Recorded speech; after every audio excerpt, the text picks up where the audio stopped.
স্কটল্যান্ডকে 3-0 গোলে উড়িয়ে দিল ব্রাজিল। ফলে বিশ্বকাপের দ্বিতীয় রাউন্ডে পা রাখলো 5 বারের বিশ্ব চ্যাম্পিয়ন ব্রাজিল। দীর্ঘ 981 দিন পর মাঠে ফিরেছেন নেইমার জুনিয়র। সব মিলিয়ে যেন 16 কলা পূর্ণ হয়েছে কার্লো আনচেলত্তির দলের। দ্বিতীয় রাউন্ডের সমীকরণ কি বলছে, ব্রাজিলের প্রতিপক্ষ কারা হবে, চলুন দেখে নেই বিস্তারিত রিপোর্টে।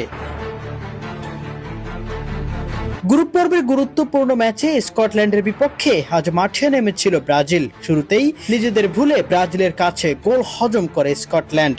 ভিনিসিয়াস জুনিয়রের অসাধারণ ফিনিশিংয়ে এগিয়ে যায় ব্রাজিল। এরপর একইভাবে আবারও গোল করেন ভিনিসিয়াস জুনিয়র, তবে সেটি বাতিল করেন VAR রেফারি। তবে দমে যায়নি ভিনিসিয়াস। এরপর ব্রুনো গুইমারেসের বাড়ানো পাসে অসাধারণ হেডে গোল করেন ভিনিসিয়াস জুনিয়র। জোড়া গোল করে হাফ টাইম শেষ করে ব্রাজিল। একের পর এক অ্যাটাকে স্কটল্যান্ডকে পাত্তাই দেয় না 5 বারের বিশ্ব চ্যাম্পিয়নরা। বারবার সুযোগ আসলেও বিশ্বকাপের মতো বড় আসরে হ্যাটট্রিক থেকে বঞ্চিত হন ভিনি। সহজ গোল মিসে হ্যাটট্রিক পূরণ করতে পারেনি তিনি। একের পর এক সুযোগ আসে তার কাছে, তবে সেই সুযোগ যেন পূরণ করতেই পারলেন না ভিনিসিয়াস জুনিয়র।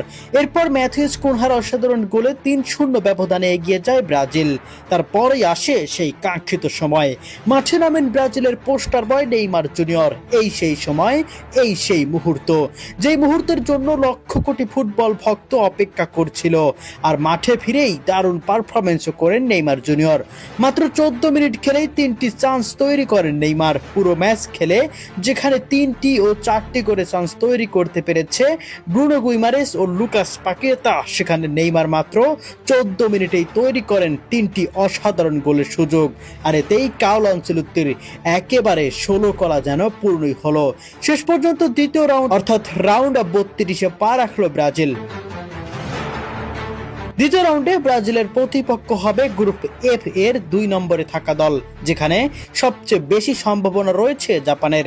তবে জাপান যদি পরের ম্যাচে সুইডেনের সাথে হেরে বসে, তাহলে জাপানের পরিবর্তে তখন সুইডেনের বিপক্ষে দ্বিতীয় রাউন্ডে খেলা পড়বে ব্রাজিলের। তবে সবচেয়ে বেশি সম্ভাবনা ব্রাজিল বনাম শক্তিশালী জাপান। অন্যদিকে একই গ্রুপের নেদারল্যান্ডসও রয়েছে সম্ভাবনার তালিকায়, যদিও সেটি খুবই কম, কারণ তাদের সাথে পরবর্তী ম্যাচ তিউনিসিয়ার, যেখানে নেদারল্যান্ডস তিউনিসিয়ার হারানোটা স্বপ্নের মতোই। তাই বলা যায় রাউন্ড অফ 32-এ ব্রাজিলের মুখোমুখি হতে পারে জাপান।